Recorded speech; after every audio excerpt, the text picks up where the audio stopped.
former ambassador of Ukraine to Canada, Andriy Shevchenko. Hi, Mr. Shevchenko. Good to have you with us. I think you are coming to us from Ukraine. Is that correct?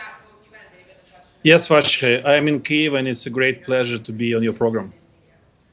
It's wonderful to see you again, and I'm glad to see you safe and sound.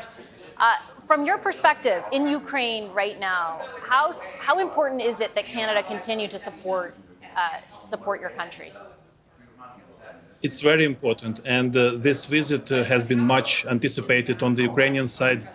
Mr. Zelenskyy visited Toronto in 2019, early into his presidency, when Canada hosted this Ukraine Reform Conference. And just think what we have been through in those 4 years, the tragedy of PS 752, which brought our nations together, COVID, the war. So it's a very different universe now. And this is a very important moment for Ukraine. It's the time when we critically need weapons and ammunition to break the tide on the battlefield. And it's the time when we need those weapons to protect Ukrainian cities and infrastructures from Russian airstrikes as the winter is approaching.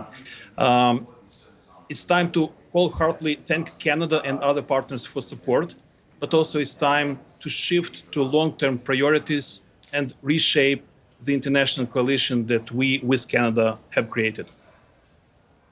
Can you share with Canadians watching right now who, like I was saying to Mr. Kenny and Mr. Baker before him, might be wondering about how long this war has gone on and be feeling a bit fatigued, by the duration of it. Can you share with Canadians watching what you're experiencing still? How acute is the war for you in Kyiv right now? How real is it?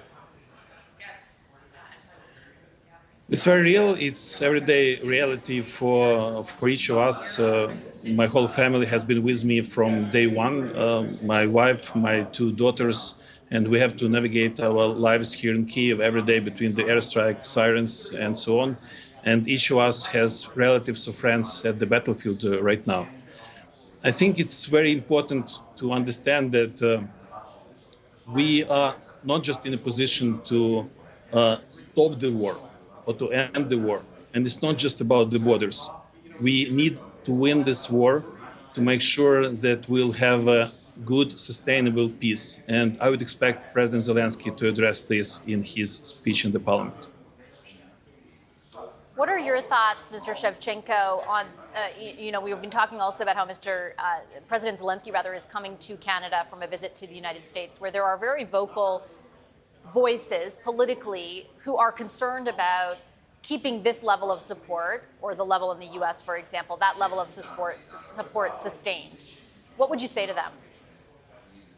Well, first, I think President Zelenskyy is well aware that we have been enjoying this incredible multi-partisan support in Canada.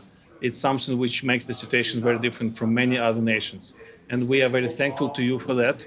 It's an excellent example, and Russia has no chances to destroy us if we keep being united on these big issues like you are.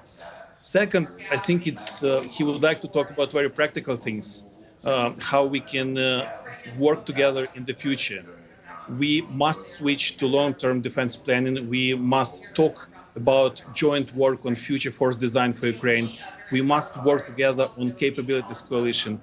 And we would very much like to see Canada as a key partner in that. We suggest switching to multi-year finance programming. We want to make sure the Canadian defense companies will benefit from the growing demand in weapons around the world.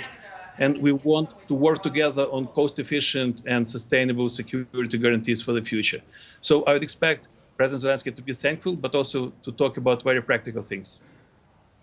In layman's terms, Mr. Shevchenko, does that mean more money for longer periods of time versus, I know we're expecting an announcement today of more military aid to the tune of more than $600 million. I imagine that will be welcome news, but is what you're saying that you're hoping for more sustained commitment over a longer period of time?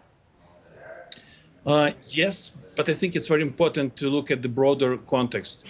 We share the same neighbor which doesn't care about international rules, the neighbor which is ready to use force to achieve its goals, whether in the fields of Ukraine, or in the mountains of Georgia, or in the Arctic next to the Canadian soil. And this is why this war is not just about the borders. We must find a way to diminish the Russian assault capabilities in order to buy peace for the world for the next several decades. I'll give you some numbers. Just in the first year of this war, Russia's armed forces lost at least 50% of its pre-war land force maneuver units and something between 25 to 50% of its artillery. We are stripping Russia of its potential for launching offensive land operations, and we must continue doing that. And yes, that means sustainable long-term decisions.